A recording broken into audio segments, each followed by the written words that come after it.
Vamos lá, meus irmãos, vamos lá, começando aqui nossa aula, 6º dia de aula, Teologia Sistemática 3, Cristologia, Soteriologia. Mais uma vez, graça e paz. Graça e paz.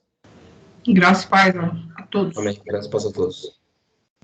Como é costume, vocês sabem, nossas aulas são gravadas para os irmãos depois ruminarem sobre os temas, aprenderem mais e também para que a gente possa estar utilizando esse material para que possa ser útil em outras turmas em EAD, ou quem sabe para divulgar esse ensino também para outras pessoas que queiram aprender mais, tá bom? Eu confesso que a aula da semana passada eu fiquei muito, mas muito feliz. O assunto, só para vocês terem uma ideia, hoje, inclusive, eu divulguei aquela aula no nosso grupo interno da igreja, da nossa igreja local, e eu dei como uma tarefa para os membros. Eu falei, pessoal, assistam porque realmente essa aula aqui, ela além de ser esclarecedora, ela tem aquele cunho prático, aquele cunho de fazermos um exercício em cima de todo aquele aprendizado. A gente trabalhou sobre o tema da ressurreição, então eu achei que foi muito legal. Então, que Deus possa fazer o que Ele bem desejar aqui com a nossa classe. Tá bom, meus irmãos? Então, nossa 6ª aula teremos hoje, a 7ª e a 8ª, e aí fechamos esse módulo. Teremos dois dias de feriado, então, infelizmente, vamos perder um pouco sobre isso.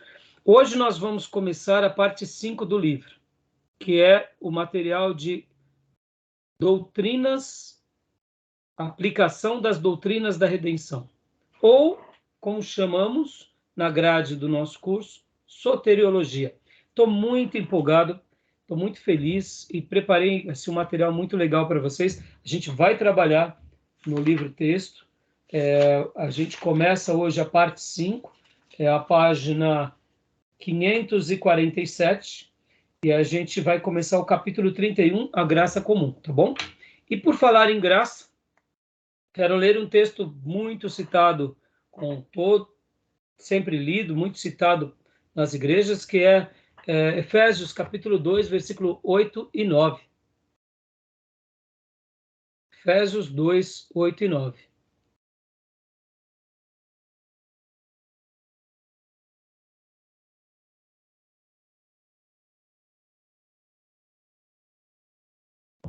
Quem achou pode ler para nós, por gentileza.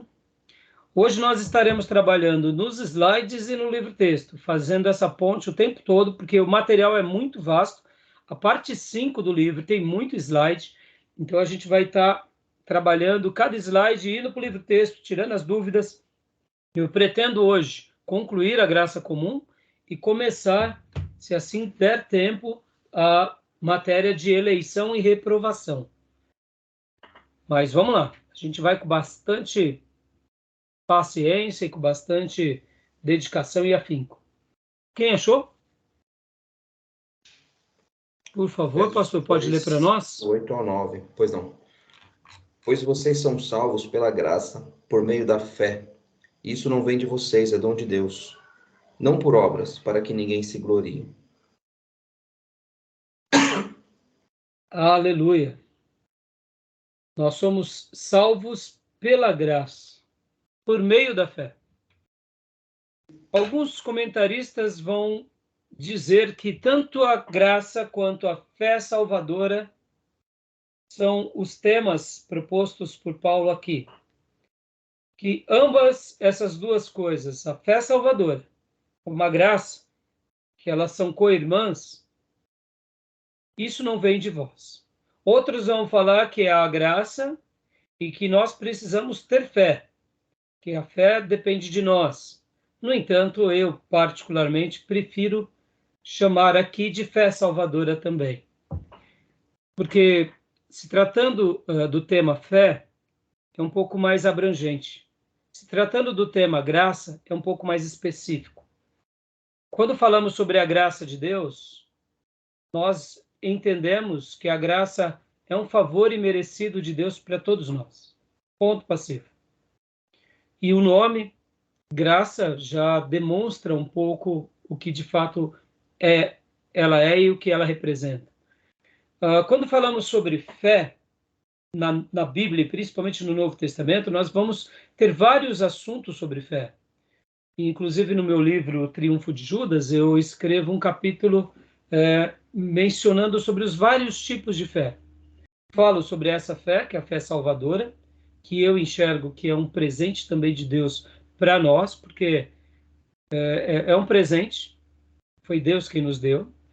Falo de fé como corpo de doutrinas, ou seja, Judas, quando ele vai escrever aquela igreja, ele diz para que nós batalhemos pela fé, essa fé que uma vez foi entregue aos santos. Que fé ele está se referindo? A fé como dom salvador ou a fé como corpo de doutrina? Nós entendemos que Judas está falando fé como corpo de doutrina. Nós temos também a fé como dom espiritual, o dom da fé. Aquelas pessoas que tiveram uma fé imensa. Poderíamos colocar Daniel teve essa fé, os 3 amigos de Daniel que foram jogados na fornalha. Poderíamos falar que Jó teve essa fé, uma fé como dom, ou seja, poucas pessoas têm uma fé tão exuberante ao ponto de passar qualquer coisa e vencer. Essa pessoa, atribuímos que ela tem o dom da fé. E fé como convicção também. Então, fé, no caso, na Bíblia, a gente vai ter uma lista bem grande do que representa a fé. Mas aqui eu faço a leitura que tanto a graça quanto a fé são dom de Deus.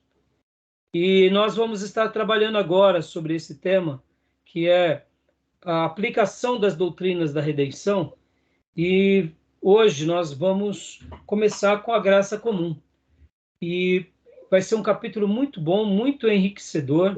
Eu, particularmente, não sei não conheço a nova edição do Grudem, pretendo comprar em breve, inclusive, até porque o meu livro é a edição anterior, mas eu acredito que não deve ter tido tanta alteração, mas eu farei questão de comprar em breve, até mesmo para poder estar dando nas novas turmas essa versão nova. Mas eu achei que o autor ele trabalha bastante sobre o tema de graça comum, mas ele não trabalhou tanto sobre a graça especial. Ele trabalha, mas porque esse é um assunto já que dominamos, mas eu senti um pouco de falta disso, mas assim, o capítulo está muito bom, muito bom.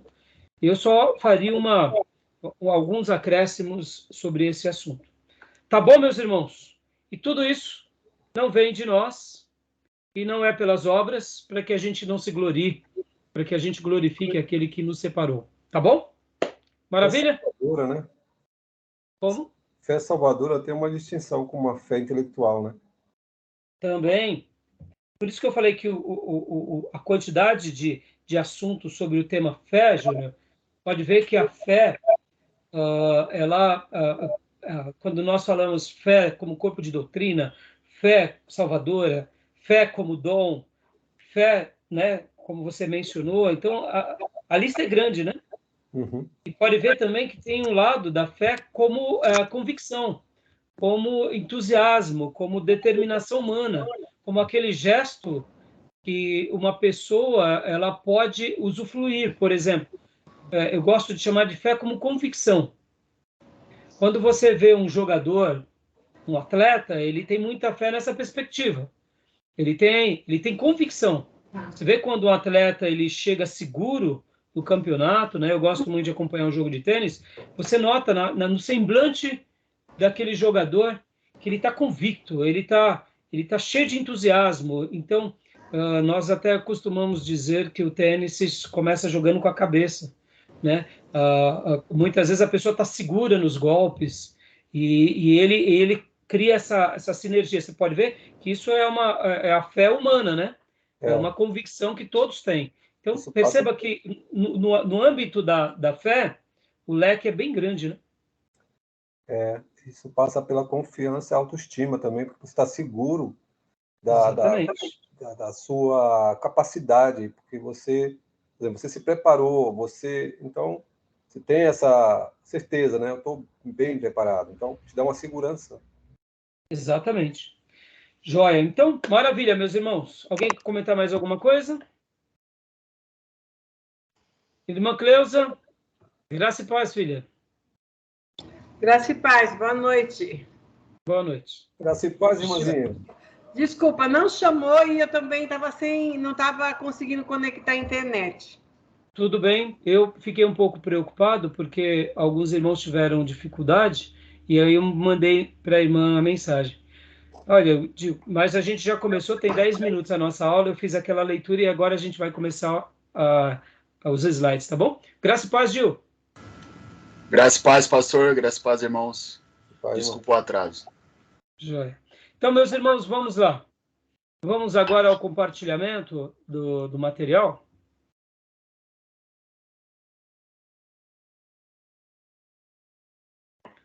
Essa é a minha versão do livro-texto. A estrutura da obra, pode ver que agora nós estamos aqui, a doutrina da aplicação da redenção, lembrando que nessa matéria é cristologia e soteriologia. Já eu explico um pouco o porquê chamamos de soteriologia. E sobre o Espírito Santo a gente vai tratar num outro módulo. Vamos lá. A doutrina da aplicação da redenção.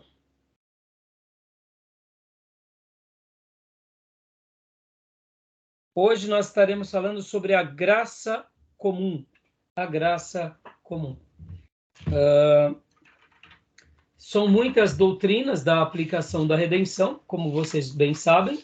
A parte 5 do livro começa com a graça comum. Depois teremos eleição e reprovação. Depois teremos o chamado do evangelho e o chamado eficaz. Capítulo 34, a regeneração. 35, conversão, que trabalha dentro do tema fé também e arrependimento. Depois, justificação. Capítulo 37, adoção. 38, santificação. Capítulo 39, batismo e plenitude do Espírito Santo. Quem quiser ler, pode ler esse capítulo, mas nós não iremos trabalhar nele, porque eu trabalho nesse capítulo junto com pneumatologia.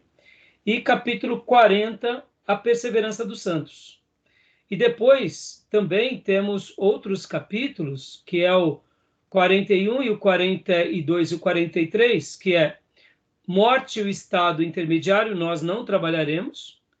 O capítulo 42 é glorificação, esse sim vocês podem ler, fica aí como uma indicação. E o 43, a união com Cristo, que aí nesse caso também vou estar trabalhando mais em escatologia. O capítulo 41, 42 e 43 eu acabo trabalhando mais em escatologia.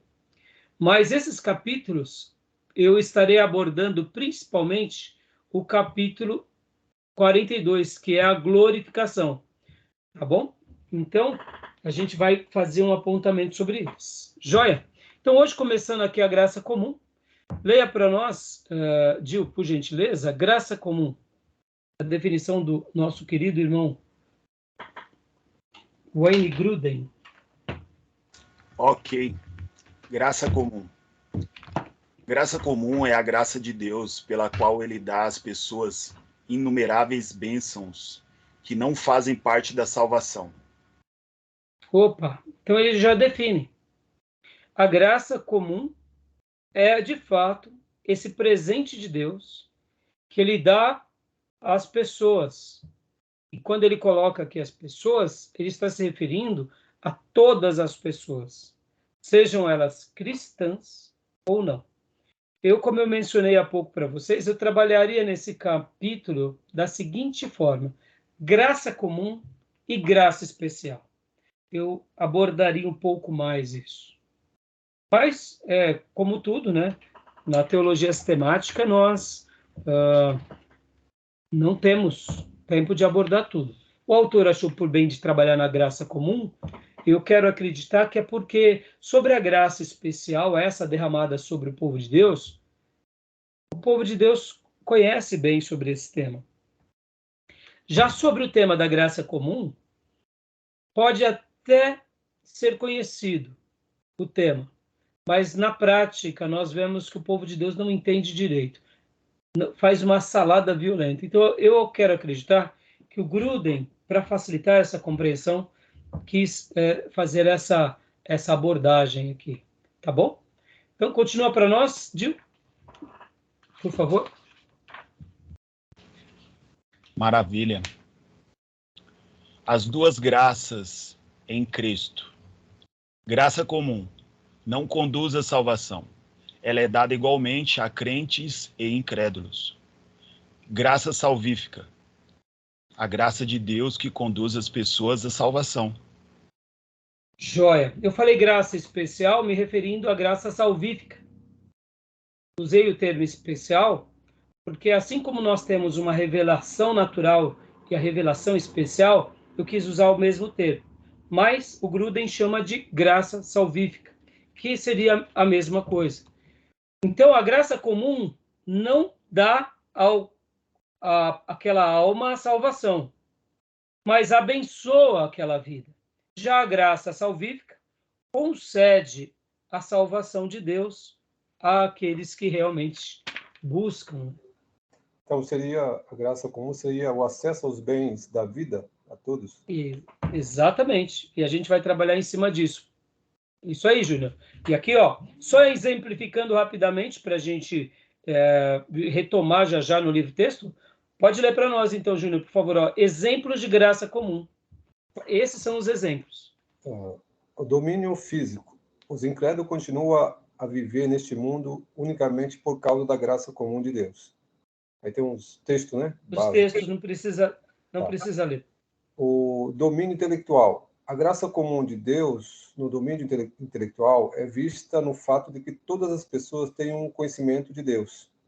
Ou seja, e aqui eu não quero desprezar a leitura do texto, mas como já está sendo gravado os textos no slide, eu acho desnecessário ficar repetindo. Não é verdade? E, ao mesmo tempo, também já tem no livro. Então, assim como o domínio físico, os incrédulos ou não crentes, eles têm uma vida e um domínio físico, assim como um domínio intelectual. A gente não pode negar, admitindo que só o crente tem o domínio físico e o domínio intelectual. Pelo contrário.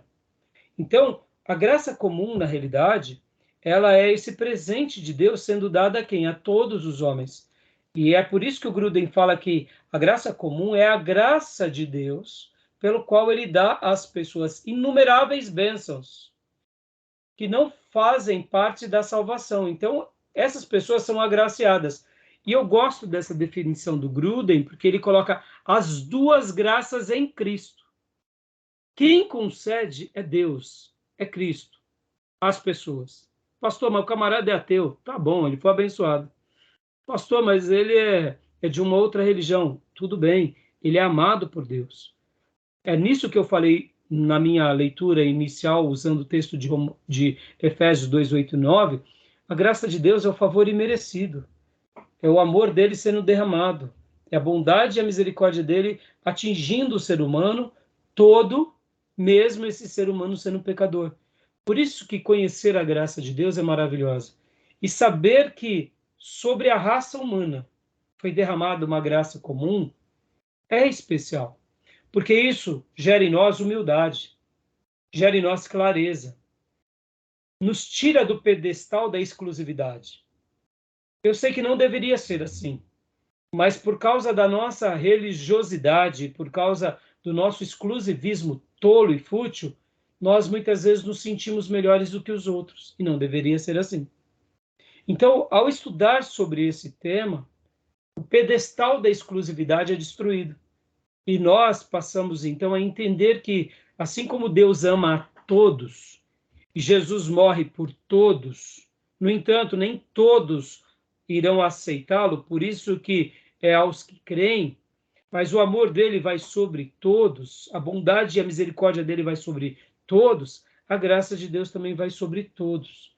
E essa graça ela é tão abundante que faz com que o ser humano seja tão extraordinário. Então, quando nós falamos que Deus se revela ao ser humano na revelação natural, agora nós olhamos para a graça comum e entendemos que essa revelação que Deus se revelou pela natureza não é simplesmente uma revelação pela natureza, é um derramar de bênçãos de Deus ao gênero humano e a criação de Deus. E é por isso que a gente chama isso do quê? De uma graça abundante, uma graça comum, que cai sobre todos, como a chuva, sobre justos e injustos. A palavra que define a graça comum seria as palavras de Jesus, que a chuva de Deus cai sobre todos, justos e injustos. Por isso que é exatamente isso. E aqui o nosso querido Gruden vai falar o domínio físico e também o domínio intelectual. Pode continuar lendo para nós, Júnior, por favor? Domínio moral. Deus também, por meio da graça comum, limita as pessoas para que não sejam tão más quanto poderia ser. O domínio criativo. Deus tem permitido medidas significativas de talento nas áreas artísticas e musicais, atividades atléticas, arte culinária, literatura e assim por diante. Obrigado, Júnior. Nós não podemos dizer, irmãos, e aqui o nosso querido irmão Wayne Gruden não colocou os textos, mas no livro-texto tem vários textos bíblicos. Nós não podemos dizer que o domínio moral é uma coisa exclusiva do povo de Deus.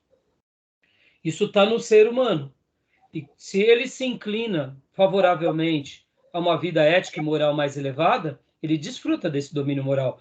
E, aliás, o problema nosso contemporâneo da igreja ocidental é esse. Nós achamos que, por sermos filhos de Deus, podemos fazer qualquer coisa que a misericórdia de Deus está sobre nós. É usar a graça de Deus como uma graça barata. E foi por pensamentos parecidos como esse que Israel foi para o cativeiro, que o povo de Deus, no tempo dos juízes, foi dizimado pelos cananeus, e também a história da igreja vai ensinar que a igreja de Jesus padeceu muito. Porque não é o fato de termos crescidos dentro de uma igreja que os valores éticos, morais e espirituais estão sobre nós. Há uma quantidade enorme de pessoas que se esconde atrás da igreja, se esconde atrás da Bíblia, se esconde atrás de Deus e se esconde atrás, inclusive, da denominação. E, pasmem, o juízo de Deus, nada disso vai livrá-los de uma sentença. Pode ver que nas cadeias, a quantidade que tem de Samuel, de Davi, de Paulo, de João Batista é imensa. O que são isso? São crentes ou filhos de crente. E como pararam lá na cadeia? Porque os pais não foram criteriosos, ou a igreja, de ensinar os verdadeiros valores de Deus. A igreja contemporânea ela é muito fraca na sua moralidade. E aqui fica um comentário que a gente seja muito mais firme com isso. Porque muitas vezes a gente simplesmente quer uma igreja inclusiva e uma igreja onde o pastor diga somente coisas boas. Meus irmãos, a gente tem que ter igrejas em que a gente encaminha as almas para o céu. E não para nós mesmos, e não para as fileiras dos bancos ou para as nossas vaidades. Porque isso é muito sério. Então, o domínio moral não é uma exclusividade do cristão. O domínio moral é uma exclusividade do gênero humano. Quanto mais eu me dedico a desenvolver a minha ética e a minha moral, eu desfruto desses valores. E pasmem vocês, não é à toa que temos um monte de crente egoísta, discípulos de falsos profetas. Por quê? Porque já se perderam na sua moralidade. Assim como também o domínio criativo. Não é simplesmente o povo de Deus que tem a criatividade na sua essência. Nós vemos cientistas brilhantes, artistas brilhantes, atletas brilhantes.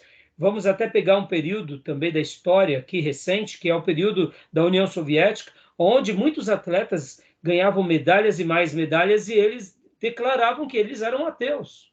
Ou seja, vocês vão se lembrar, principalmente quem tem 50, 60 anos, que a Rússia, a União Soviética naqueles dias, né, eles eram a grande disputa nas Olimpíadas dos americanos. Geralmente as Olimpíadas acabavam, Estados Unidos estava em primeiro lugar, e em segundo lugar a União Soviética. Era uma disputa violenta. Guerra Fria. O período da Guerra Fria. Então a gente não pode achar que o domínio criativo é uma coisa exclusiva nossa. Então, a gente vê que tudo isso faz parte da graça comum, até mesmo naquele que se diz que é um ateu. Eu sei que nós temos o discurso de que países comunistas não deram certo, é verdade. Mas a gente não pode, de fato, achar que temos um domínio moral e um domínio criativo mais elevado por sermos cristãos. Só um comentário aqui. Essa questão LGBT, que é tão mal ventilada nos nossos dias, de uma forma tão, eu diria, tão vil, é feita uma apologia tão grande à questão LGBT, e aí vai, que você não vê, por exemplo, na Rússia isso. Na Rússia, a questão da homossexualidade, eles são contra. Por quê? Porque tanto na Rússia quanto na China, também chamada China comunista, eles têm o quê? O patriarcado. E eles sabem que o patriarcado é uma coisa que eles defendem a ferro e fogo. Na história da Rússia, certa ocasião, eles liberaram a questão das práticas de sexo. Teve um período da história da União Soviética que foi liberado. Existe até um termo. E aí a Rússia começou a viver decadências imensas e houve uma proibição com relação a isso. Por quê? Porque eles viram que quando você mexe, né, nesse núcleo principal, que é a família, você desestrutura tudo. Aqui os nossos comunistas socialistas são, eu diria, defensores desequilibrados de coisas que lá na Rússia não acontecem. Por que eles não seguem o exemplo da Rússia nesse aspecto lá na União Soviética? Nessa hora não serve, né? Então, depois procurem saber um pouco mais sobre isso, né? Vocês vão ver, inclusive, declarações do Putin antes da guerra, mostrando que para eles a questão da família é muito importante. Irmãos, nunca existiu um império, um reino forte com famílias fracas. Vocês vão ver, inclusive, só um minutinho, Júnior, que inclusive na questão, por exemplo, do próprio o Império Grego e o Império Romano, as práticas homossexuais eram frequentes entre eles, mas nem por isso diante de Deus deixava de ser um pecado, combatido nas Escrituras, no Velho Testamento e no Novo Testamento, inclusive por Paulo, em Romanos capítulo 1, em outros textos também, e os próprios romanos que viviam nessas práticas, eles tinham valores muito conservadores quando se dizia a respeito à sua família, tinha o pater família. Então, percebam, indiferente das práticas e dos pecados, porque, e eu não estou aqui justificando os pecados dele, não, porque pecado é pecado, mas nós vemos que eles tinham uma estrutura familiar muito, eu diria, muito conservadora. Eu sei que eles praticavam, sim, exageros, o pater família acabava, muitas vezes, sendo quase um tirano, isso é fato. No entanto, uma coisa eu digo, aquele império só foi bem-sucedido também porque eles tiveram valores com relação a certas bases na sua maneira que eles enxergavam a família, eles enxergavam os papéis. Então, né? Pode falar, Júnior, você ia comentar alguma coisa? A base hoje, né, com a influência do iluminismo, né, o humanismo, a sociedade, ela tende, realmente, algumas sociedades que não conservam esses valores, esses conceitos, né, da família, do certo e errado, esse princípio, ele tende a deteriorar. E cada dia mais está se deteriorando. Isso foi assunto do nosso simpósio lá, de sábado dos 506 anos da reforma. O que é que podemos aprender, como utilizar a reforma, e esse assunto foi abordado. Muito bom, muito jóia, Júnior, obrigado. Isso aí. Então, continuando aqui, meus irmãos, vamos lá. Continuar para nós, Júnior, ainda sobre exemplos de graça comum. O domínio social, a graça de Deus, também é evidente na existência de várias organizações e estruturas na sociedade humana. Ou seja, pode ver que existem sociedades mais bem estruturadas e outras que são entregues às suas vidas pregressas, mas não podemos dizer que não exista. Assim como também, Júnior, pode ler, por favor? Domínio religioso. Até mesmo no domínio da religião humana, a graça comum de Deus produz algumas bênçãos para pessoas incrédulas. Bênçãos. Né? E aqui, como?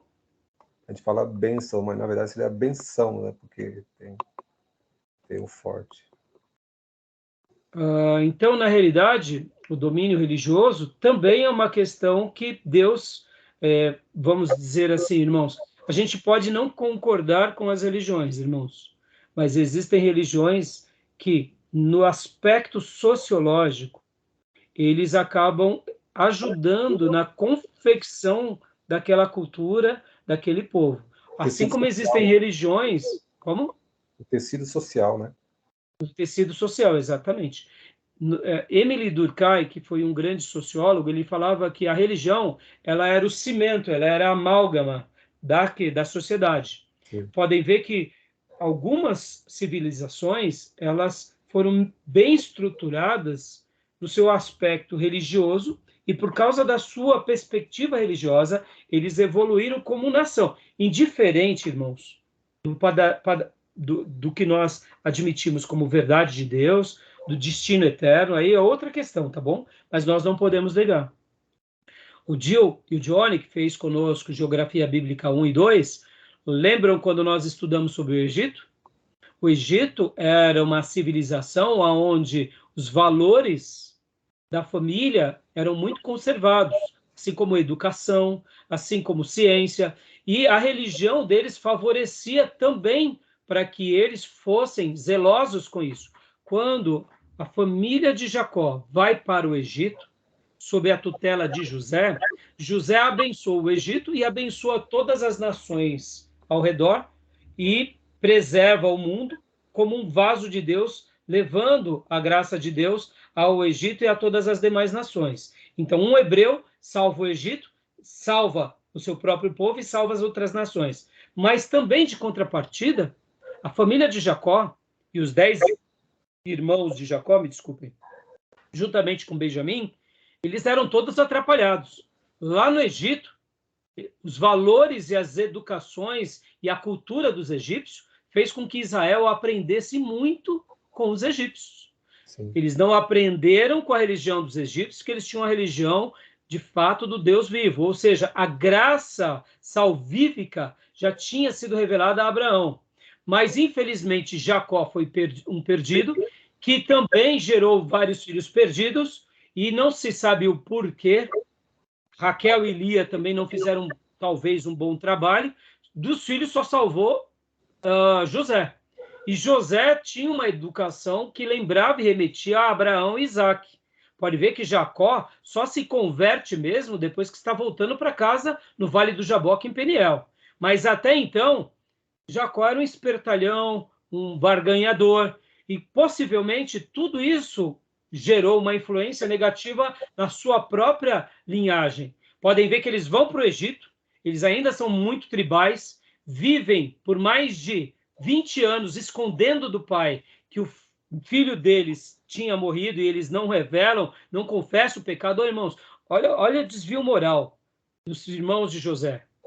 E aqui a gente fala de Levi, de Simeão, como se não bastasse, deitou-se com a concubina do pai, Simeão. A gente vê também aqui Jacó, também, que era um perdido, Jacó não, José, Judá, que também praticou atrocidades lá com aquele caso daquela moça, e que eles acabam, por causa de Diná, tanto Levi quanto Judá. Ou seja, irmãos, os 10 filhos de Jacó eram perturbados, porque eles vendem José, José fica no Egito como escravo durante 7 anos, ele é vendido aos 17 anos, ele passa a ser agora o novo auxiliar de Faraó aos 30 anos, tem os 7 anos de prosperidade, ou seja, ele está com 37 anos. Então, percebam, irmãos, quantos anos não se passaram, desde o dia em que ele foi vendido, aos 17 anos, até os seus 37 anos. Passaram 20 anos, irmãos. Um ato imoral. Você esconder do seu pai que você vendeu seu irmão por 20 anos, você não ter coragem de se arrepender desse pecado e ficar 10 cramunhão lá, um fortalecendo o outro, era tudo desviado, irmãos. Então, quando eles vão para o Egito... Acho que isso vai além do imoral, acho que é crime, né? Vai além do imoral, vai além do imoral. Os 10 filhos de Jacó os 10 filhos perdidos. Cometeram crime. E eu não vou falar de Benjamim, porque possivelmente Benjamim não participou disso, então eu não sei se ele tomou conhecimento, se ele foi complacente com os irmãos, mas uma coisa eu sei, os 10 viveram no erro durante 20 anos e se afirmaram no erro durante 20 anos, até aquele episódio que tudo foi revelado. Eu falei 20 anos, mas pode ter sido um pouco mais. Porque depois que o mundo começa a ter fome, lembra, eram 7 anos de fartura. Porque, ó, lembrando, José é vendido aos 17. Ele sobe ao trono aos 30. Passam 7 anos de prosperidade. Depois vem 7 anos de escassez. Nos 7 anos de escassez, que os irmãos dele vão para o Egito comprar comida. Ou seja, mais de 20 anos. Então, meus irmãos, como é difícil viver com crente que se gaba ser do Deus de Israel, mas vive uma vida dessa. Então, quando eles vão para o Egito, as famílias desses 10 homens, que ali viram 10 tribos, lá no Egito eles são educados. No quê? Clareza de papel e educação. Então, essa característica que a gente está aprendendo aqui, o domínio social e o domínio religioso, infelizmente, os filhos de Jacó desviados aprenderam um pouco o que era ser humano com a religião dos egípcios. Aprendeu um pouco a dar valor à família com a religião dos egípcios. Agora, imagine que loucura é essa. É óbvio que José era o diferente da curva. Mas o Egito, num primeiro momento, foi bom no que se diz respeito à educação do povo de Deus. Só fiz um comentário aqui, só para mostrar como que a graça comum ela é importante. Tá bom, meus irmãos? Ficou claro essa questão? Ficou? Sim. E aqui, irmãos, eu poderia dar inúmeros exemplos, tá? O povo de Israel, tribo do norte, tribo do sul, que também durante o reino dividido foram terríveis, e Deus ensinou eles lá na Babilônia. Irmãos, a história vai se repetindo assim, ó, a granel, tá? E aqui nós temos os neopentecostais, temos os pastores que são complacentes do erro, que querem igrejas cheias de pessoas vazias. Então, meus irmãos, que tipo de igreja a gente quer ser? Entendeu? Então, fica aí. Eu sei que a gente não está em teologia pastoral, mas é a essência do pastor Rai mesmo que fala mais alto nas aulas, né? Tá bom? Então, vamos lá. Continuando aqui. Os crimes dos irmãos, né? Hã? Os crimes dos irmãos que você mencionou aí, foi além de um ato imoral, mas foi um aparente mal necessário, né? Porque a mão de Deus soberano estava encaminhando José para tudo aquilo. Não, mas aí, Júnior, a gente não pode pensar assim, vou até te falar por quê. Sabe por quê, Júnior? Porque isso pega na cabeça de um predestinado que usa a graça como uma graça barata, e eu estou dizendo isso porque eu já tive exemplos assim, de ovelhas que me deram um trabalhão, foram embora da igreja, voltaram, aprontaram várias e depois falaram, não, mas foi Deus quem permitiu, pastor. Não, minha irmã, não confunda. Não confunda. Eu sei que o que você falou, na perspectiva da soberania, claro, mas talvez o que não foi bom foi colocar que foi um mal necessário. Não precisava ser assim, né? Só, né? Só para sim. É só para os maduros, só isso aí. É que você brincou, mas o pastor já está aqui, ó, com alerta, né? Assim. Não, porque pega aí um gadareninho perturbado, pelo amor de Deus. E é por causa disso, né? Falam que Deus, não, foi Deus quem quis que eu fizesse aquilo. Foi nada. Deus nunca vai nos levar ao pecado. Aproveitando o ensejo, Deus nos permite passarmos por provação, mas Deus jamais nos tenta, porque a característica do nosso Deus é santa. E o tentador é uma função do diabo. Deus não nos tenta, Deus nos prova. Sim. A cobiça está em nós e o tentador está solto. E a gente dá ouvido para o tentador e depois quer jogar a culpa em Deus. Não. A gente que se inclina para o mal e para o tinhoso. Claro. E aí Deus ele nos permite cair nas nossas próprias mazelas para a gente ver o quanto a gente não é nada, né? Então, mas beleza, vamos lá. Continuando aqui, Júnior, leia para nós razões da graça comum. Razões da graça comum. Por que é que Deus concede a graça comum aos pecadores indignos que nunca alcançarão a salvação? Agora vamos ler os textos bíblicos, tá bom? Então, Maísa, abra para nós em 2 Pedro 3, do 9 ao 10. Primeiro, pode ler para nós, Júnior, por favor?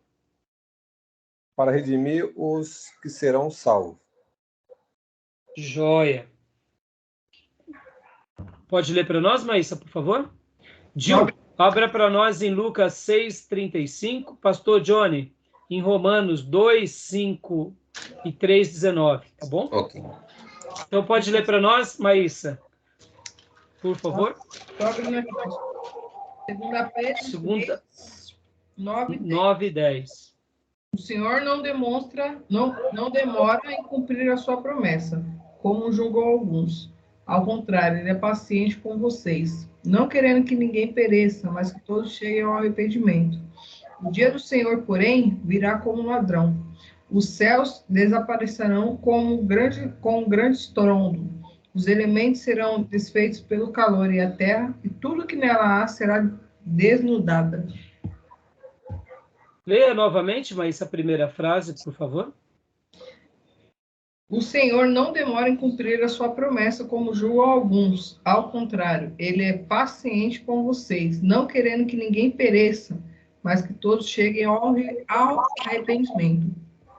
Ótimo, até aí. Então, Deus, na realidade, derrama a sua graça comum sobre todos para redimir os que serão salvos, ou seja, ele está anunciando a sua misericórdia e a sua bondade sobre todos, e os salvos olharão para ele e o glorificarão e o agradecerão. No entanto, mesmo que hajam pessoas ingratas, esse fato não deixa de ser cumprido sobre a vida de todos, porque ao derramar a sua graça comum sobre todos, Deus somente está demonstrando algo importantíssimo a cada um, que é: meus filhos, minha criação, eu te amo. E eu te amo ao ponto de ter entregado o meu melhor presente, que é Jesus, e eu quero dar uma vida boa para vocês aqui, para que vocês aprendam que por meio de Jesus vocês terão uma vida eterna ao meu lado. Olhem para mim e vejam o meu amor em Cristo e o meu amor na vida de vocês. Por isso que Deus derrama a graça comum sobre todos, sobre pecadores e não pecadores, porque todos nós, em tese, só deixamos de ser pecadores porque passamos pela porta que é Jesus. Em tese, todos nós somos pecadores. É que alguns nasceram dentro da igreja e, naturalmente, os valores de Deus foram assimilados desde cedo por eles. Mas mesmo quem nasceu numa igreja precisa se converter, porque o gato dá cria na garagem e nem por isso nasce carrinho, nasce gatinho. Vocês já notaram nisso, né? Seria tão bom se a gatinha desse cria na garagem ou a cadela e nascesse um monte de carrinho. Mas não nasce carrinho, nasce gatinho e nasce cachorrinho. Ou seja, a natureza do pecador vai nascer um pecadorzinho, não tem jeito. E a gente é pecador. Então a gente precisa passar pela porta, mesmo quem nasce dentro da igreja é um pecador, né? 2, leia para nós, Júlio. Fala, Gil. Antes do pastor falar isso, eu estava pensando justamente nisso, né? Como é espantoso a gente observar essas coisas em relação à graça comum, porque Deus derrama a sua graça sobre todos, sobre os pecadores e sobre os seus filhos, aqueles que creem nele.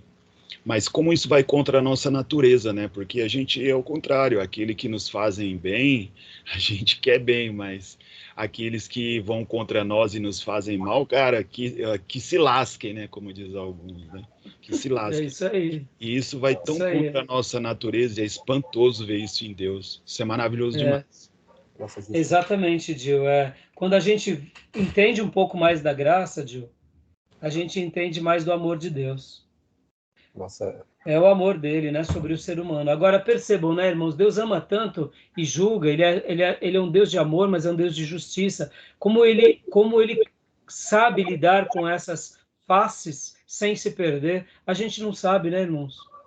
A gente se perde, né? Ora na justiça, ora no amor desequilibrado, ora no juízo temerário, ora numa omissão. Nós somos muito falhos. Por isso que precisamos de Deus em tudo, né? Diga, Júnior. Nossa justiça é sem misericórdia. Exatamente.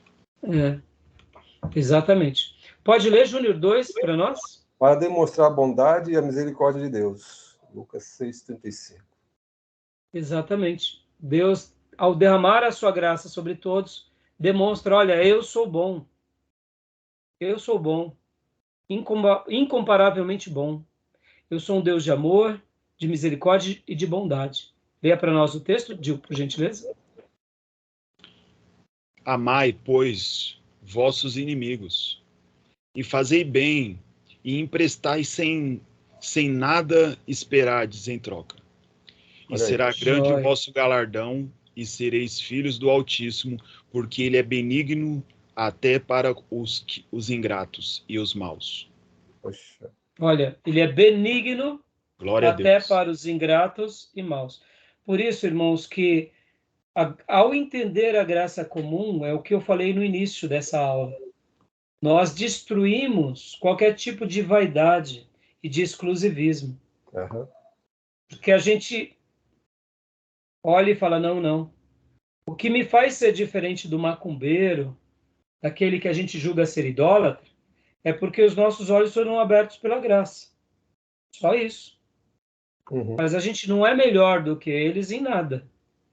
É porque Deus abriu os nossos olhos. Hoje nós entregamos a nossa vida e por cumprirmos a palavra dele, entregarmos a nossa vida a ele e pedirmos para que ele nos salve e nos perdoe, ele faz nascer a divina semente em nós, nós nascemos de novo. Tudo é graça.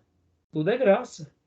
E quando a gente começa a entender a preciosidade da graça, a gente destrói qualquer poste ídolo de presunção, de arrogância, e nós olhamos para eles e lembramos de que antes de estarmos aqui, nós éramos piores do que eles. Por isso que não tem aonde se vangloriar ou se envaidecer. Por isso que é muito importante entendermos sobre a graça. Na realidade, soteriologia, ou doutrinas da aplicação da redenção, poderíamos chamar como doutrinas da graça também. Doutrinas da graça. Porque ao entender sobre toda a obra da redenção, nada mais é do que compreender melhor um pouquinho do que é a graça de Deus. Né? Tá bom? Continua para nós, Júnior, por gentileza. Então, para demonstrar a justiça de Deus, né? Só um adendo aí, se for para nosso julgamento, a gente não daria chance para muita gente. Assassinos, a gente não daria chance. Você entendeu? Porque a gente não digo nem uma pessoa que tem uma religião macumbeira ou se opõe a gente na questão de fé. Mas eu digo desses são cruéis, homens, pessoas cruéis. Sim, a gente não daria oportunidade, chance para ele. Exatamente. Então, nossa perspectiva de justiça. Júnior, falando, eu lembrei, por essa semana, eu estava indo trabalhar e encontrei um jovem pedindo dinheiro no farol, né?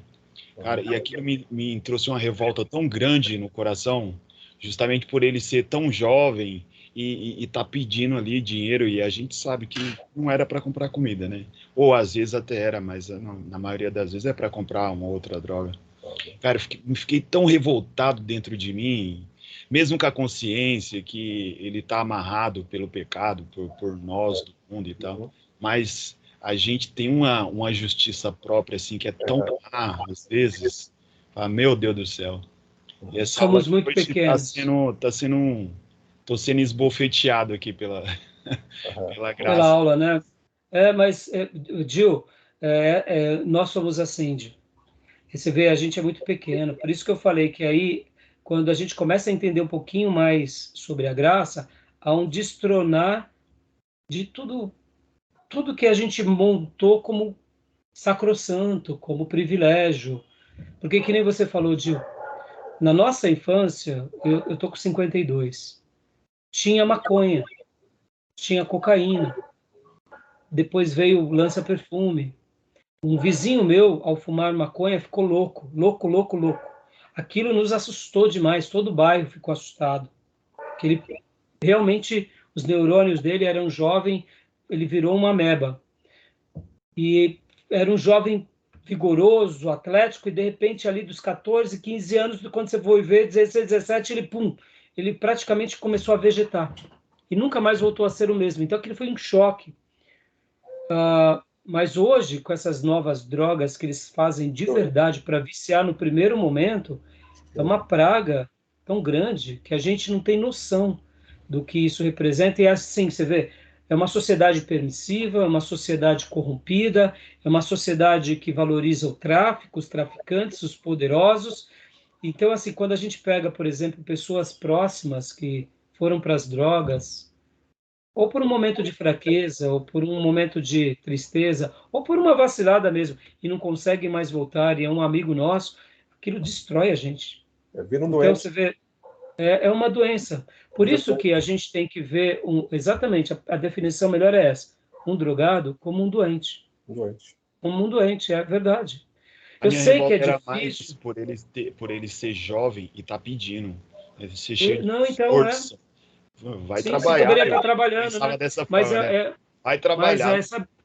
mas é aquilo, eu sei que a gente tem que ter posturas firmes, né? Hoje a gente vai trabalhar um pouco sobre isso, um pouco na lição, mas ao mesmo tempo a gente tem que ter esse coração de compaixão, como a gente acabou de ler agora no texto, que Deus é benigno para com os maus e para com todos esses, né? Ao final do texto diz, Deus é benigno para com os maus, que você leu, e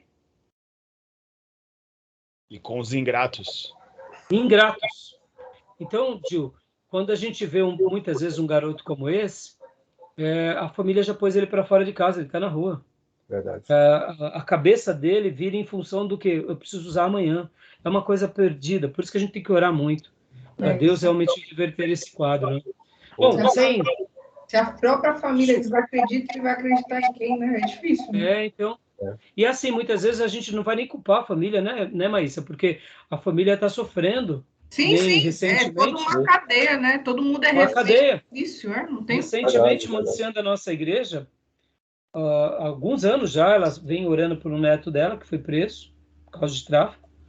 Lá na cadeia, ele, ao invés de tomar jeito, ele piorou, saiu, começou a se envolver com droga, parecia que estava melhorando, piorou, foi, até que parou nessa tal de K9 aí. E assim, olha que coisa terrível, irmãos. Cadê a universidade? Até esse K9 aí, ele não roubava a família. Depois que ele começou a usar o K9, começou a roubar a família. Sim, só que, ao mesmo tempo, ele era um bom menino com a família. Sim, fazia tudo escondido, ele não era agressivo, violento. E aí, resumindo, deram uma baita surra nele, ele acabou ficando muito ruim, acabou morrendo. Foi horroroso. Aí, tinha um cheio de vida pela frente, então, são dignos da nossa compaixão, né? Bom, exato. Fala, Júnior.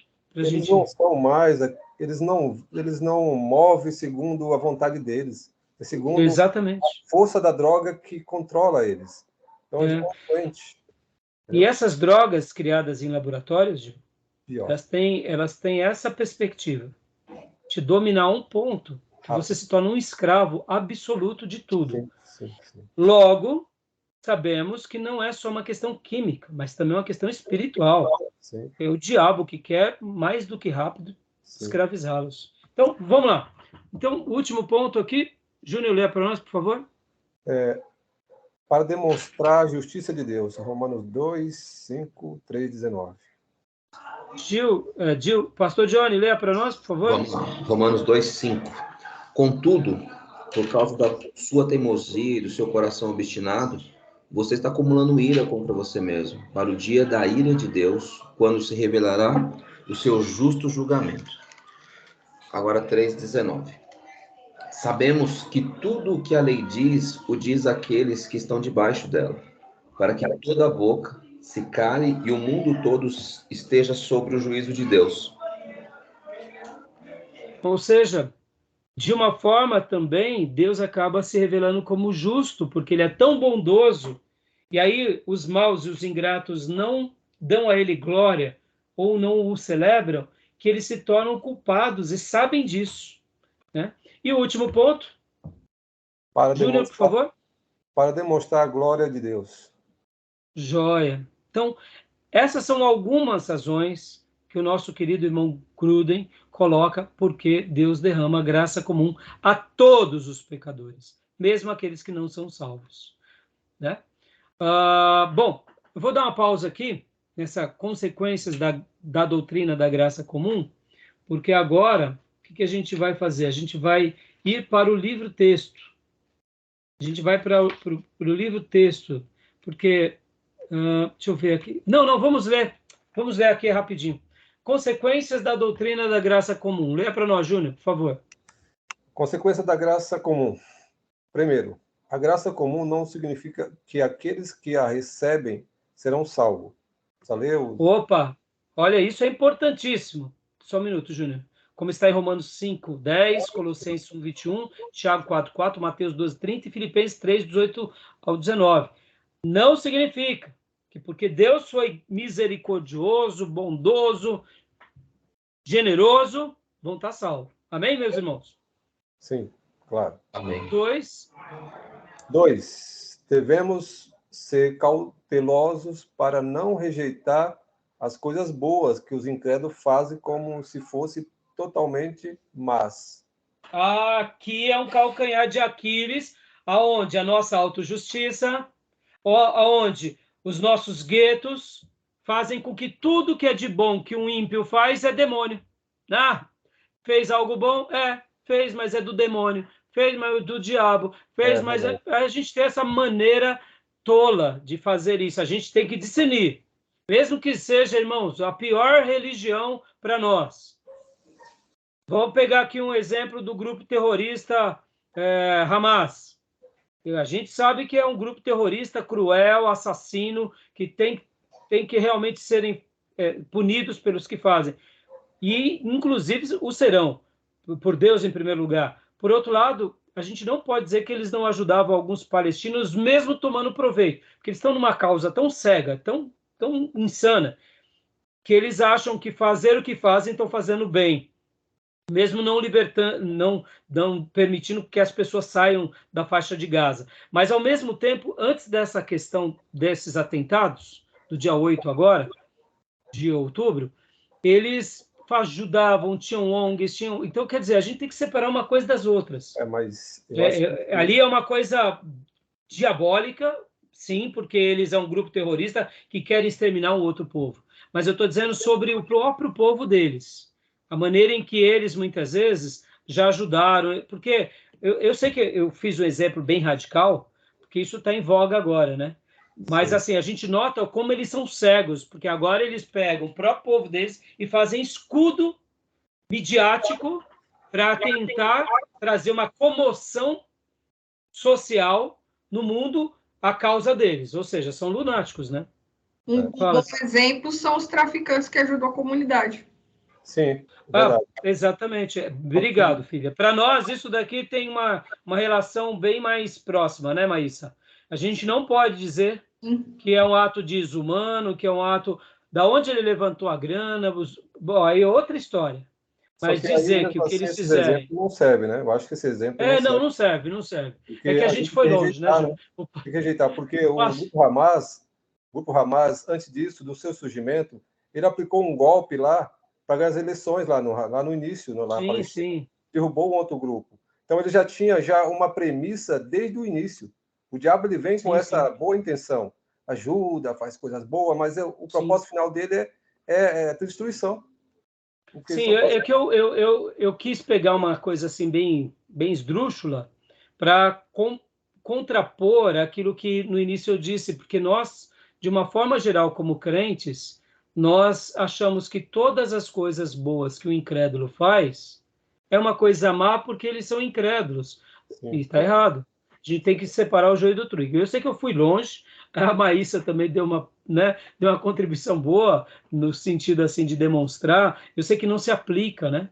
Porque uma coisa não justifica a outra, mas a gente não pode dizer que essas pessoas que fazem isso para suas comunidades, principalmente a questão do traficante, a questão do narcotráfico, a questão de um narco-estado, porque muitas vezes, irmãos, eu não estou justificando o fato, mas a gente sabe que, infelizmente, por exemplo, lá no México, por exemplo, alguns traficantes, na comunidade deles, eles são tratados como heróis, porque eles geraram emprego, E aí eu sei que é uma coisa terrível, é aí onde entram os princípios corrompidos de uma sociedade corrompida, mas a gente não pode negar uma coisa que aconteceu. Eu sei que a gente foi longe, né? A gente poderia ter ido aqui para o centro de Macumba, né, Maísa? Para o Mesa Branca,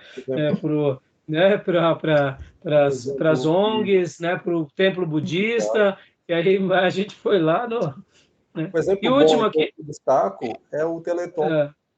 Teleton, que é pessoas que ajudam. Boa. Vou dar uma outra contribuição, eu sei que vai gerar polêmica também. A maçonaria. o que a maçonaria faz. A gente Verdade. não pode negar, Verdade. né?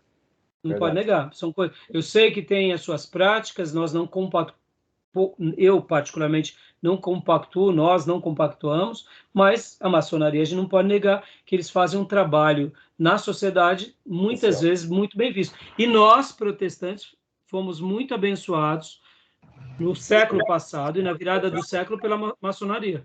Uma outra hora eu comento um pouco sobre isso com vocês. E o 3 e último... Pode falar, irmão? Eu vejo como o seguinte, às vezes tem alguém que está carecido de alguma coisa, né? E aí vem um incrédulo e abençoa essa pessoa, né? E aí eu já vi a frase, não sei se é bíblica, né? Que Deus dá ordem até aos demônios para que abençoe o seu filho, entendeu? Então, mas você vê, é uma frase, mas isso é carregada de preconceito, né? Sim. Óbvio, né? Agora a gente que não é Deus, o pessoal demoniza, mas vai entender, né? Mas assim, tirando o preconceito e os exageros, e tirando aquelas maldades dos endemoniados mesmo que querem prejudicar, de fato, Deus dá ordem até para o diabo mesmo, né?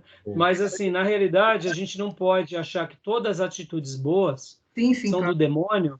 Por quê? Porque é a graça comum sobre o ser humano, é o ser humano na sua generosidade. É melhor o quê? Ver uma pessoa com atos de bondade ou ver com bomba, querendo destruir todo mundo? Exatamente. E terceiro e último ponto, das consequências da doutrina da graça comum, Júnior, por favor. A doutrina da graça comum deve conduzir nosso coração a uma extrema gratidão a Deus. Aleluia. Amém? É isso aí. Essa é a proposta, tá bom, meus irmãos? E aqui Amém. a gente para, porque aí já vai entrar na eleição. Beleza? Ok. Tá bom? E agora, o que nós vamos fazer?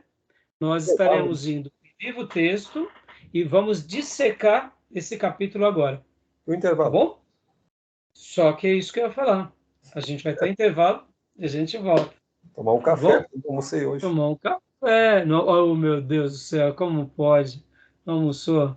Tá bom? Então, irmãos, tudo bem até aí? Vamos para o nosso intervalo? Beleza. Logo, na sequência, a gente vai mergulhar no livro texto, tá bom? Beleza. Então, até já. Até já. Tchau.